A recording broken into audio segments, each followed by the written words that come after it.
Chris, thanks for joining us. Chris, this $3 million in grants specifically awarded to Extended Social Resources grants, what does extended refer to in this case? Extended refers to providing funding for the support of our community organizations and nonprofits that provide a lot of the social and human services work in our community. Nonprofits who've had historic relationships and partnerships with the government, but by a competitive grant process, we award these funds for our 4 priority areas. So when we look at the numbers, the mayor's first budget for the ESR grants was $1.75 million. Now it's almost double that, $3 million. Is that boost because of a growing need or more of a proactive move looking ahead? More of a proactive look going ahead, but we also recognize it's based on need.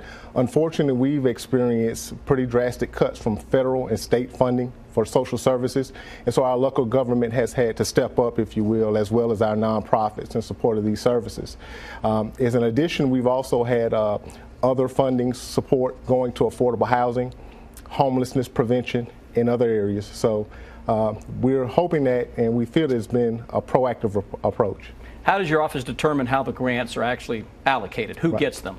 Well, this year there's been great demand. We received over 80 proposals, totaling almost $9 million for what was ultimately a $3 million allocation. So we've had great response from our community.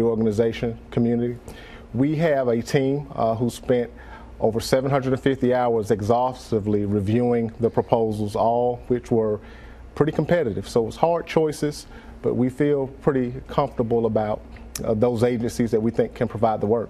And real quickly, where does this money go, the $3 million that was allocated? What are the kinds of things you're helping?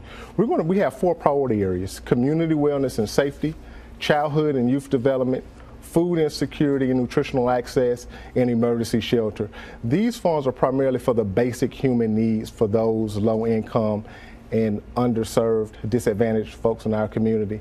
These funds will be directly allocated to the nonprofits and community organizations, with their staff will in turn provide these direct services. So it's the basics, the fundamental needs of those of our community. You're helping a lot of people, aren't you?